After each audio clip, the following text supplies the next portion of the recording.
My name is Jide Ipaye. I'm a serial entrepreneur and also the founder of a footwear brand called Keexs. Well, Keexs is the first innovative and social footwear brand in Africa. The name Keexs actually comes from two words, Kicks, which basically means sneakers or rubber related sole, and then Keek, which is Keek, and that basically refers to the peeping element of the footwear brand, which is the Afrocentric, and social aspect of it.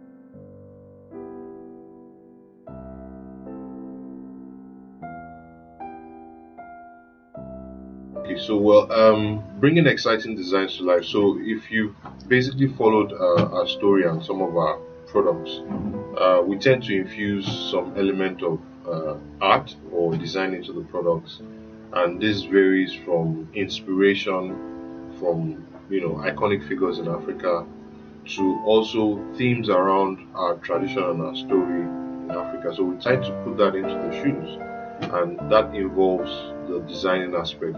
Also, we're working on a full-fledged athleisure line, which also will be working with a bit of technology as well.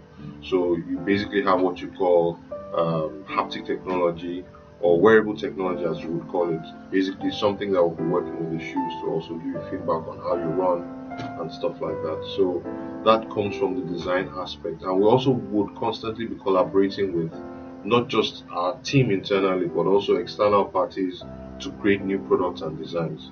So we're constantly looking for partners and creative people that can work with us in the area of design. Of course, by doing some of these things, we also will be affecting the communities positively because these are job opportunities for people. For example, we've recently been getting a lot of requests to customize for people. So if we find creative people out there that also want to work with us, they can join us in doing some of this work.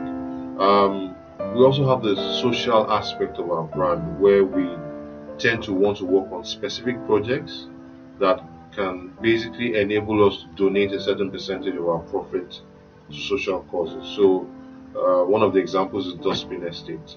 It's a place in Ajegunle where people live on refuse dumps. So we've actually collaborated with an NGO there called Lux Charity Foundation.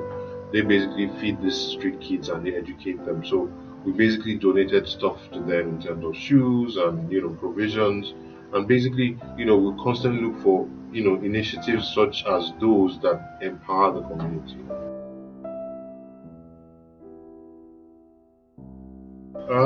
Well, we are a startup, so we're roughly about a year old, barely a year. Obviously, the typical challenges that startups have. We are trying to expand our market reach. We're also trying to raise funding to grow the business. We have something called GEM, which is a World Bank and Ministry of Trade and Investment funding, which we need to basically set up a full-fledged factory to be able to produce locally. So we're constantly, trying to raise funds to grow the business because as the demand comes, you must be able to meet up with that. So I think that's one of our challenges. Like any normal business, we want to expand our territory. So we're constantly, trying to open up into new markets. Recently, we tried to get into South African markets. The nuances of entering into new markets, the rules, the regulations, the authorities. You need to make sure that you comply with all of those things. So, as a Nigerian and an African brand that is trying to build a global footprint, challenges will also come with trying to grow the brand and entering new markets. But there are challenges and they're supposed to be overcome.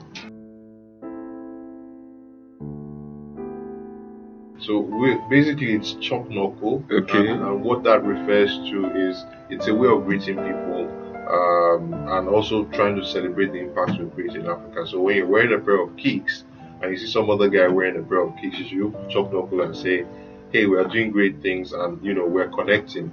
It's almost a global way of also celebrating an impact.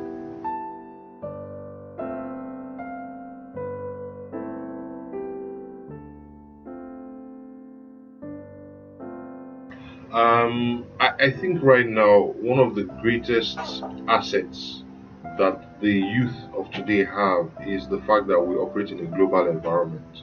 The internet is a huge tool to take you to anywhere you want to go.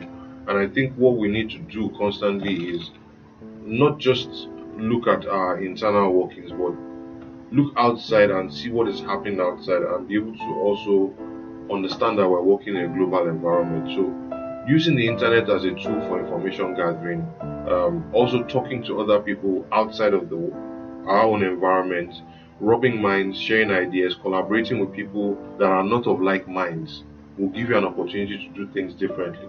And I think that's really where the opportunity lies for those who don't have the opportunity to leave the shores. I would always recommend, as a rule of thumb, that sometimes it helps when you actually go out there to see what is happening in the world.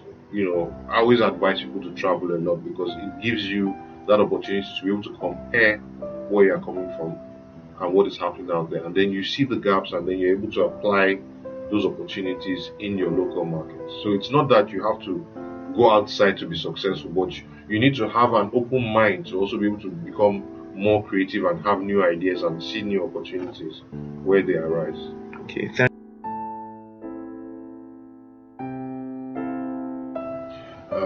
I think that's something that we're extremely excited about, and we try to basically put it in 3 C's: cash, create, collaborate. So we have an affiliate program that we recently developed, which is supposed to enable people who actually love the brand to not just wear it, but also to network with others and also share, an opportunity to be able to make some revenue for themselves. So, for example, a typical affiliate program would say if you refer someone to buy a pair of Keexs, through your network, you get some sort of commission on that. So it's also a way to just incentivize people to keep sharing the story, and then also create, which is basically what we talked about earlier on. The ability to innovate also means to collaborate with others.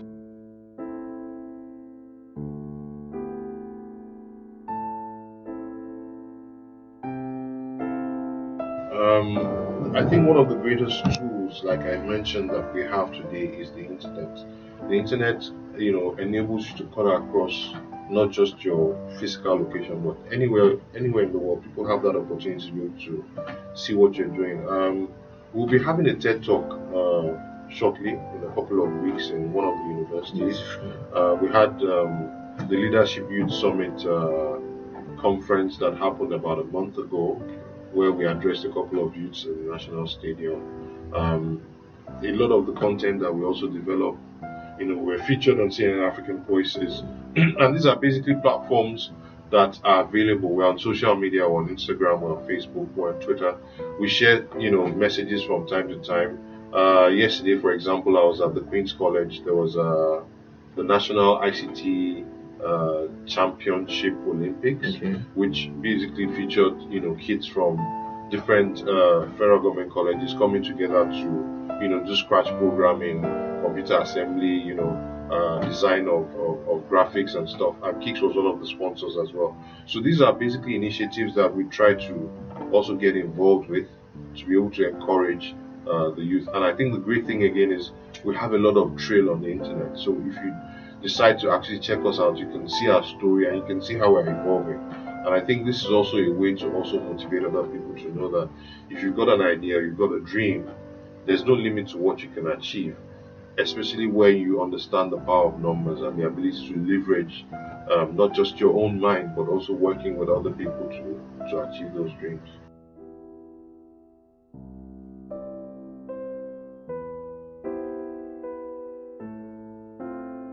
Okay, well, I think one of the first things that the youth need to understand is that we've got a huge population.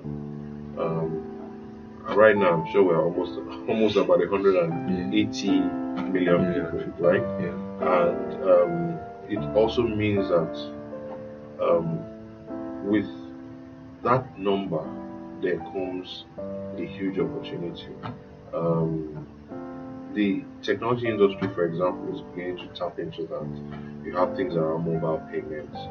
Facebook is a very good example of how People have built things from scratch. The environment is very tough, no doubt, but the internet is something that I keep referring to because it gives them a lot of leverage. And a lot of youths are on social media today. So you can easily, begin to share ideas. You can sell products online. You can, for example, we talked about the Keexs Drive, the affiliate program. People can actually get involved in building a network and, actually creating marketplaces. Nowadays, there are so many opportunities available. Yes, and the truth of the matter is you don't need so much money to start a business. So for those who don't have an opportunity to be able to work, there's the opportunity to also get involved in business. But also, a lot of youths also need to do a lot of research. There are things around grants, business plan competitions. The internet is also available for you to study new programs. So if there are skills that you require to make yourself more employable, you could actually go online and learn some of these things. For example, I studied microbiology, and at some point, I actually decided to go into ICT. And I basically studied the FCSE exams. A lot of these things were available online. So nothing has changed. It's just that the internet is more pervasive, and for the youth, they need to really tap into that. That is the greatest asset they have. Because they can learn from it, they can communicate from it, they can transact business from it, they can connect with other people all over the world from it. So it's there for them, and then they also need to follow up on government policies. The government is also doing a lot of things around youth empowerment. You Win was one of the initiatives that was done earlier on. There's something called Yes, which started up recently, and it basically has to do with youths applying their business plans and trying to get grants for it. I'm also a beneficiary of a grant and foundation called the Tony Elumelu Entrepreneurship Program. About 45,000 people applied in my set, and 1,000 were given funds, and they keep doing this year on year. So there are a lot of opportunities that they need to tap into, but they must focus, and they must also remember that the population also means that people have to learn to differentiate themselves. If everybody is studying microbiology, how can you give yourself a better advantage over the other person? Would it mean taking up a job for free to gain skills and improve your resume? Would it mean, reading up more or gathering more knowledge? So you need to remember that the environment is full of opportunities, but at the same time, it's also very competitive. Thank you so much, Jide. Thank you so much for your time. One last word from you to Africans. Right. Yeah. Chop knock. Keep believing in the Keexs dream. It's not just my dream; it's our dream, and I'm sure people can connect to that dream in one way or the other. So keep believing, keep doing what you're doing. Don't give up. Your ideas will come to fruition. You just need to be persistent, and you also need to share your ideas with others. They're not going to take it away, and try to work as a team. Don't go it alone. It's very difficult, and I wish you guys all the best. Chop talking.